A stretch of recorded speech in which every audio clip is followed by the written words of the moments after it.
Coming up on this episode of It's Real, is the American Dream dead or just being recalculated? We're diving into who can still afford to buy a home in today's market, who's being left behind, and what it means for first-time buyers, move-up buyers, and investors alike. We'll also unpack the growing wave of distressed commercial real estate across the country. Are we looking at the next big opportunity or the next big problem?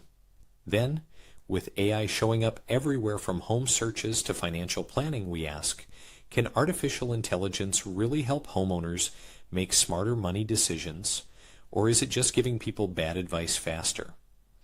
Plus, one of the strangest real estate listings we've ever seen, an entire Vermont college campus being given away for free. What's the catch? And we'll give you a preview of the Hatch Coaching Real Estate Summit in Fargo next week, where top agents and industry leaders will be talking about what's next for real estate leadership and business growth. All that and more on this episode of It's Real. Let's get into it. You're tuned into the It's Real podcast with your hosts, Kayla Callender and Andrew Yaggie. Each week, we'll talk about what happens behind the scenes working full-time in real estate and share with you real-life stories, our successes and failures as we work to help consumers and industry professionals reach their real estate and real-life goals. Here we go. It's episode 110 of the It's Real podcast. I'm Kayla Callender. I'm Andrew Yaggie. Kayla, how's it going? It's going great. How are you today? Doing pretty good for the middle of the week. You know, I think it was it Taryn told me yesterday, it's like Super Nino or something, some weather related something. And he's like, it's supposed to be like the hottest summer. And it was 92, I think maybe even warmer yesterday. And the lake water is warming up. So it's already off to a really hot summer in Fargo. I'm sure it is in Fergus too. For sure. In fact, I went home the other day and we were going to be hosting a group of people. And I walk in, I'm like, something's not right. The air is not on. Did someone touch something? Nope. Somehow a connection burned off on our air conditioner, which I called my go-to HVAC guy. And he said, well, did it work last night? I said, yes. He's like, well, a storm rolled through. It could have zapped a capacitor or something. And I took the panel off and it actually was easier. Just, I think, kind of a loose connection. And, you know, with electrical connections, if it's not tight, it can get hot. And so it just burned the connection up. So it was actually a pretty easy fix, luckily. Goodness.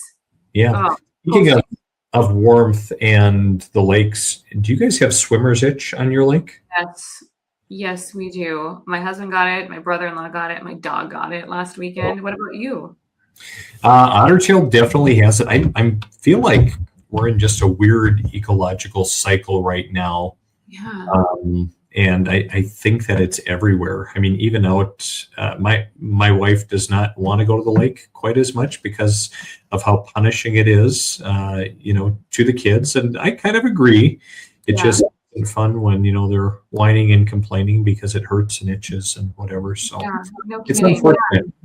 I feel like it's too soon for it. I feel like it's usually like middle of summer and after it's sit and, the lake has like sat and it's warm. But I mean, my husband was in the lake for, 10 minutes, just moving the pontoon the other day. And he's like, I just got swimmer's itch in just like a couple minutes. So, I mean, welcome to summer in Lakes country. You guys have been getting out a lot. And are you heading out to the lake this weekend too? Yeah, I mean, we had some water issues in terms of like just a well pump. So we weren't out there a lot because I'm not going to go out there with 4 dogs and not have water. It's just not going to happen. So we actually weren't out a lot this spring, but we got out there. We went there last weekend to celebrate Taryn's birthday. So we had his buddies over, had a slumber party for Taryn. We went golfing and it's just so beautiful. I mean, everything's now green and we've got our boat in and I think a lot of the projects are done. So, I know having property, as we all know, it comes with work, but we're ready to just relax a little bit. So we'll get out there this weekend and probably every weekend for the most part of summer. But I mean, are you guys going to probably stay back a little bit? Katie probably doesn't want to deal with a lot of that, I would assume. I wouldn't either. Right. We'll see. It's just so hard to take your kids out there and then tell them, well, no, you're not going to go swim next to shore or go play. Like that's kind of the premise of it. I think another piece of it kind of hinges on, whether or not family is out there and like who's out there because, hey, they want to play with their cousins and, everyone is kind of going gangbusters with kids' activities right now from baseball to basketball, even hockey, and so on, golf. So I think that plays into it as well, too. But no, I will definitely be out there. It's just, I don't know, a lot of other things to pick from, Kayla. Yeah. Well, you got a birthday coming up. So, I mean, you might have I to do. celebrate 4th of July out there. Maybe. We'll see. Right. Yeah, I know I've got a little flying kind of surrounding that weekend that I've got to go do, but definitely will be out at the lake a little bit, which is always kind of fun. Yeah. I got to get out there and enjoy it. It's just nice to be with nature, Yeah, It's not just it for is. them in town. I told my family the other day, I'm like, I don't ever look at the stars or the moon unless I'm at the lake. Because, Fargo, there's lights. It's just not the same. So it's definitely just good for the soul.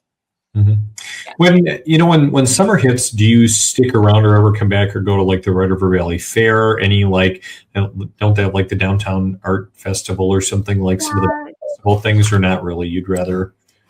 It depends. So in the last couple of years, it's just been wild in mortgage. So my weeks are busy, my evenings. But yeah, there's Rib Fest was last week. There's the Red River Valley Fair. There's concerts there. There's a lot of the downtown street fair. So Fargo is actually, it's really quiet on the weekends if you can stay, and it's actually kind of nice. So we try 1 or 2 weekends, but you get 12 weekends at the lake. That's your summer, right? So we try to get down there, but for the most part, we are not in Fargo. We're just not. So no, nobody seems to be. I think that the times that I've been around Fargo on random weekends, I think for a summer wedding or whatever, just hey, let's stop downtown and let's go, Double Jacks or whatever and go have a cocktail or whatever. And it's just absolutely dead. Nobody sticks around Fargo in the summer. Nope. It's definitely that college town. People go out, do things in the winter, but it's get me out of Fargo on the weekends if it's summer. That's just how it is. So I'm okay with that. Right on. Well, we've got it. It's always hard to, part of our problem too is being 25 miles away.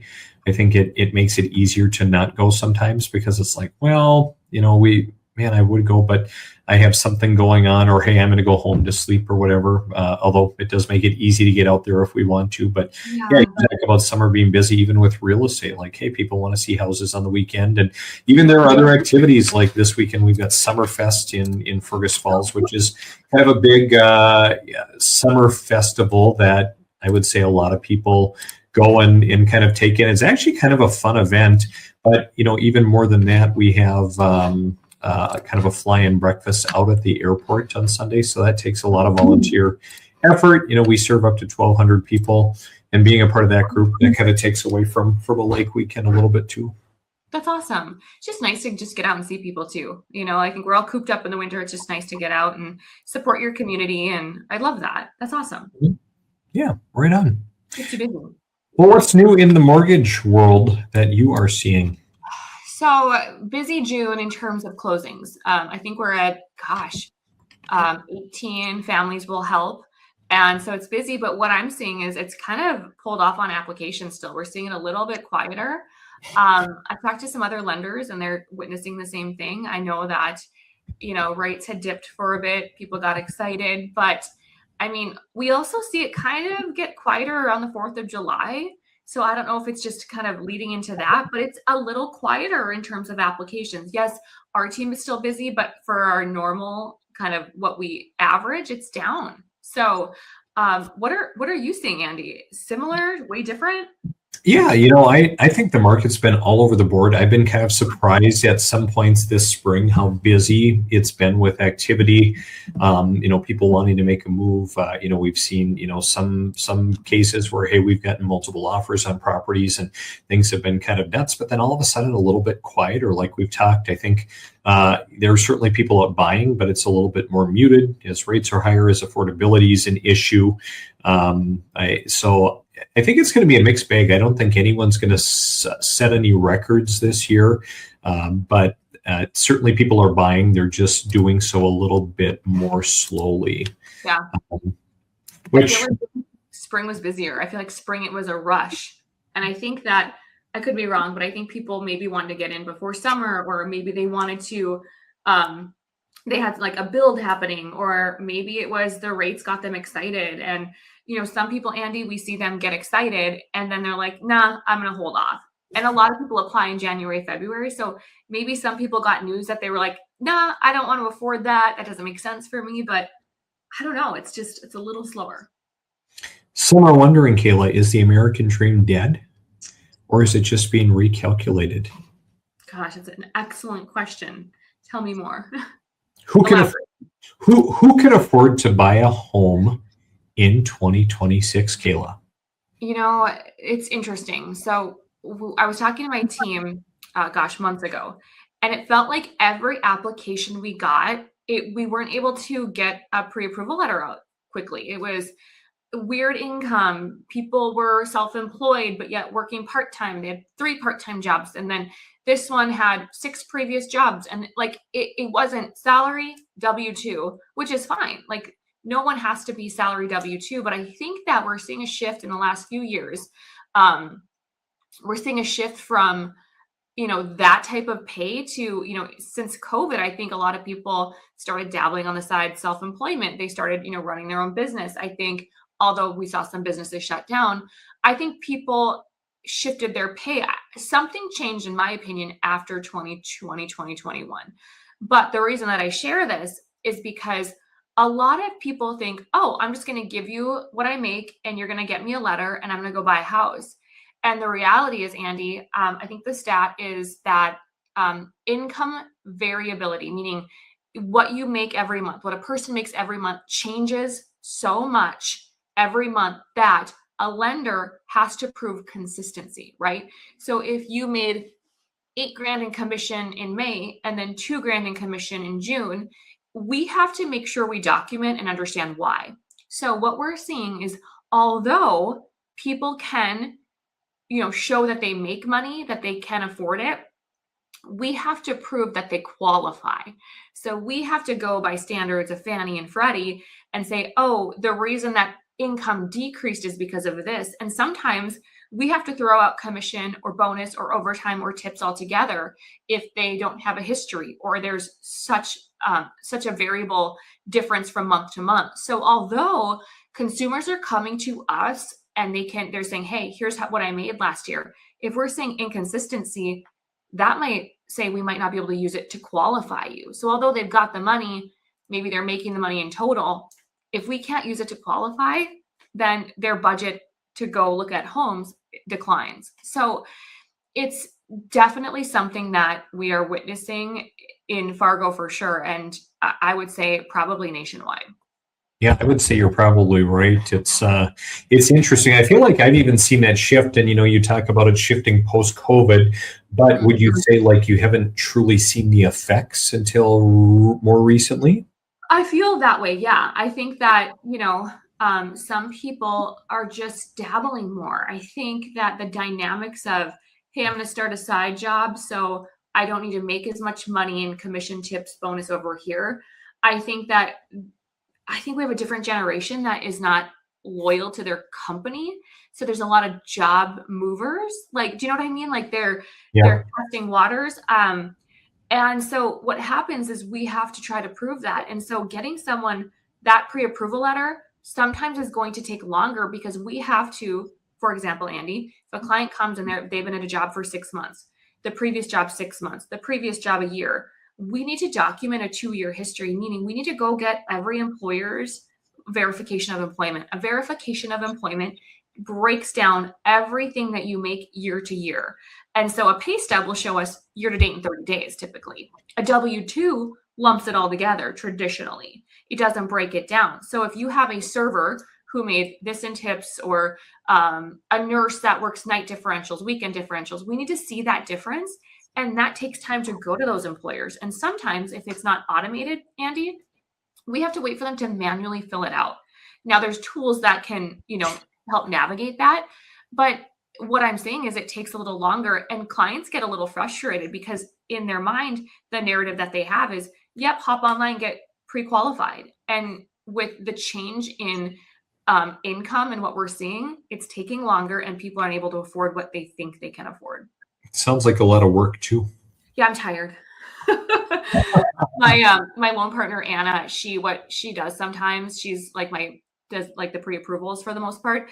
What I see her do some days, I'm like, oh my goodness, like this took 2 weeks to be able to get all this documentation to be able to get them qualified. And I think sometimes people at that point are like, wow, this is more work than I thought. But Andy, better to do it up front than after you get into contract, right? Mm-hmm. Right on. Well, I thought this article was kind of interesting, Kayla, when it talked about the fact, well, first of all, what you do, hitting on the point of what you just talked about, what you do, not what you earn matters, and talks about especially lower income service-oriented workers are often hit harder because of the fluctuation, you talked about. So again, can look good on paper, lack of stability. Also talking about, Kayla, how the home buyer pool is shifting. Income growth significantly outpaces national wage growth, suggesting a shift in the composition of the buyer pool, but lower income borrowers appear to be postponing or abandoning home ownership. So high income earners are more likely to kind of pursue that dream. Are you seeing that in your own business? Yeah, I think people just give up so quickly. I also see a lot of people, Andy, that have a $900 truck payment. I think that there's a shift in what's important too. But when we look at these stats, I think one of the things is, again, this is this is my perception only, so take it with a grain of salt. But when you are in a role at, a C-suite level, you're typically on salary. You're typically W-2. You might get bonused out. When we think about, servers or lower income, a lot of times they're hourly and they're shifting and they're getting overtime. They're working their tails off, right? But in this article or in this findings, you'll see that instability, meaning income changing month over month, rose from 50% in 22 to 62% in 2025. So I think those swings are causing people to not get qualified for what they want versus the people that are, hey, I've been at this financial job for years. I just continue to make more money. It's so easy to document. I think there is a difference. I do see it. Mm-hmm. Yeah, very interesting. I thought it was interesting, we talk about most individuals don't buy a home today until they're in their 30s. And the fact that it talked about the buyer pool getting younger and more volatile, so that millennials aged 30 to 46 are currently dominating the home buying market to about 52% of mortgage volume. But then it talks about how Gen Z, age 18 to 19, is the fastest growing cohort. Yeah. Just 400 individuals in that age range in 2022 were buying to more than 4,500. So 15%, of the buyer pool. And I was just looking, I think last episode or the one before, we talked about, hey, who have some of your youngest buyers or some of your youngest experiences being? And then I've seen a few more posts on Facebook of some individuals that, hey, they've been out buying at 18 or 19. And I think that's really awesome. Yeah, I think it's great. I had a girl yesterday. She was in her early 30s and she's like, I just feel like I'm so late. And I said, did you know the average age of the first time home buyer is now 40? And she's like, what? And I said, girl, you're ahead of the game now. And this is why it's so important. And we talked about how much money she could make owning this property in 5 years versus renting, and what that will do over 10 years versus, waiting to buy. It's true. I mean, I see it all over the board, but I also see people in their 40s and 50s that are first-time buyers. So it is exciting to see, but I think as we see Gen Z come up as the next generation to buy, I mean, I'm seeing people making money off YouTube. I'm seeing people, again, dabble in all these different things because there's so many ways to make an income, a living these days, and it's not W-2 salary alone. Right. Yeah, it is interesting just kind of seeing where technology is taking things, and that's actually a really great segue as, we talk about technology, we talk about AI a lot. I know you're using AI. I'm using AI for a lot of things, but just the fact that a lot of people are turning to AI for so many things in their daily lives, but a lot of people turning to AI for advice as well, Kayla. And AI, of course, being the cheapest financial advisor homeowners can hire and get what you pay for. I was just having a conversation this last weekend with some friends, and we were kind of talking about even, building a new home. And these individuals had, talked about the fact that, hey, they've looked at different options. They're ultimately going to buy something that was pre-owned, but they were looking hard at building and, bought a lot here, bought a lot there. We're looking at different options and had spent a lot of money with an architect. We're kind of talking about building as well too. And my architect so far has been ChatGPT, giving it some renderings, giving it some actual floor plan ideas and putting it to work. Now, we're obviously not going to build off of that, just because obviously it needs to be reviewed and drafted by someone who works in that business, because there are some things on there that quite visibly don't make sense, like a powder room with 2 toilets in it. It's like, okay, we're probably not going to do that. Not that you couldn't, but we're not going to do it. But the point being is that AI certainly is the future. It provides a lot of positives, some negatives, some people would say, but should it be trusted with our money or with critical decisions? What say you, Kayla? I think that this is a good thing and it's a terrible thing. I see clients that ask me questions that now I'm kind of like, they could just plug that into chat or Google or Claude and just ask like, hey, what does this settlement fee mean again? Or what, there's so many things that I think clients can use it for in our industry, just speaking of that. But also, I'm always here for people, but I'm seeing people use it for that a little bit more. So like a simple question, right? But it's not going to understand, what you're paying for student loans or that they're deferred. It's not going to understand your goals and your budget. It's not going to, know that the reasons that you're buying. So I think some people are using it to just kind of get smarter, or like educate on terms or more simple things. But I am seeing a ton of people using it, and I can tell their messages, like when they're asking me about a loan estimate, I'm like, they are asking this question, Andy, but they don't know what it means. So I need to kind of circle back and be like, tell me why you're asking this. And they'll say, I plugged it into chat. Or they'll take my loan estimate versus another loan estimate. And it can't necessarily read everything, but I think it's confusing people as well, Andy. So as much as it's helping with general terms and, we're able to just, have that ability for people to just kind of look things up on their own, which saves us time. I think it confuses people quite a bit. Mm-hmm.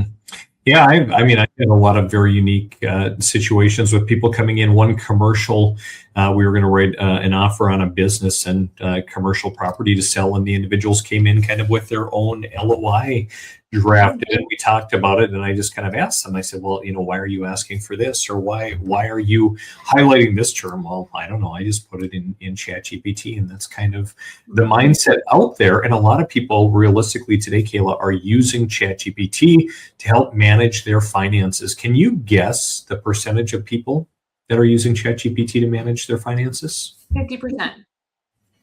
55%. And that's up 10% last year in 2025 to 55% in 2026. So a lot of people are asking financial questions. So as the article points out, the train has clearly left the station.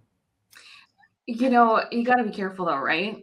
But also I plugged in some questions too, like financially, but I'm like, hey, the question. And so I appreciate it, but I still think that it does, we talk all the time, prescription without diagnosis is malpractice.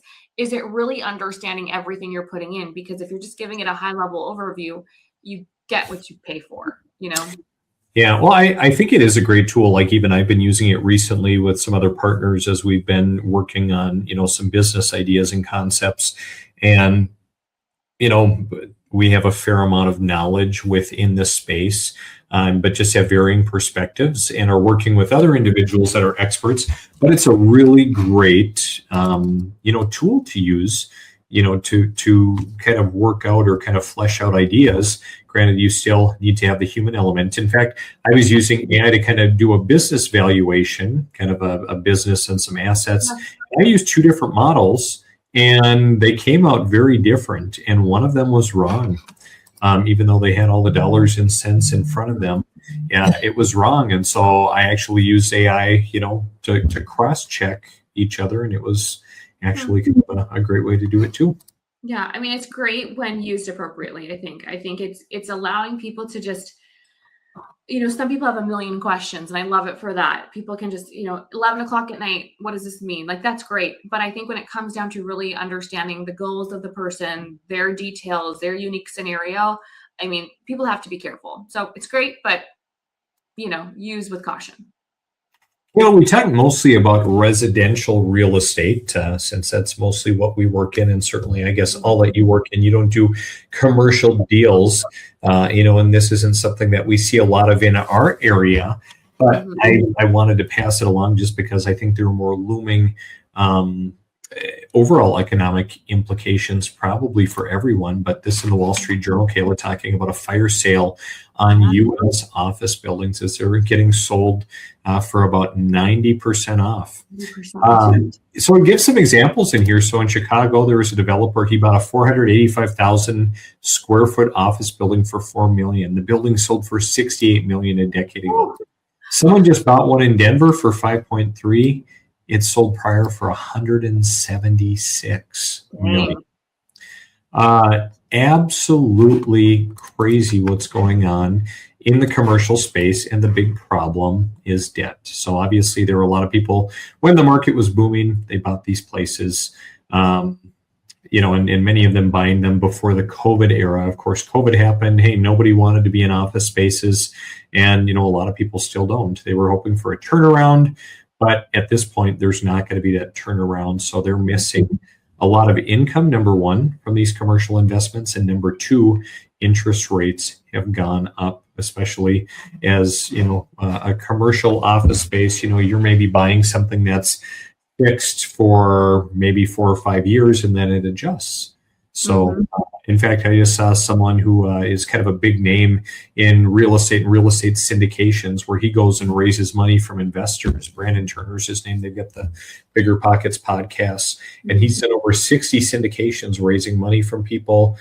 Great investments. All of a sudden, they have an apartment building, really nice building, but they have to keep adjusting their interest rate kind of based on their loan terms.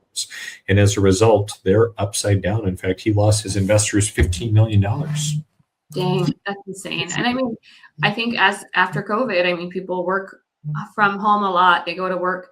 I think some people are, companies I've heard are trying to get their people to come back to work.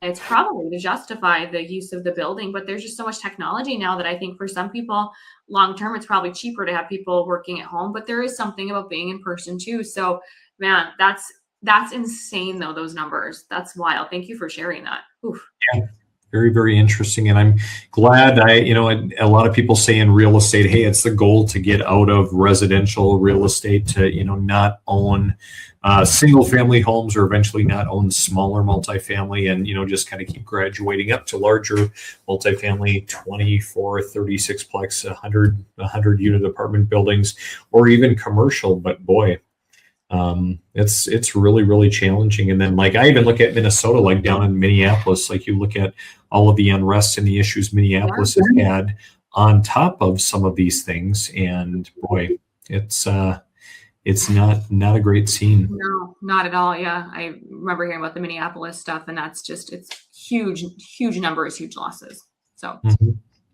Kayla, one other interesting piece that I found today, kind of an interesting article for real estate, talks about Vermont's most bizarre real estate listing. It's a free college campus. Did you read this at all? A little bit. I had to subscribe to the Wall Street Journal, and I haven't. I could maybe give you my login, but hopefully Wall Street Journal doesn't hear that.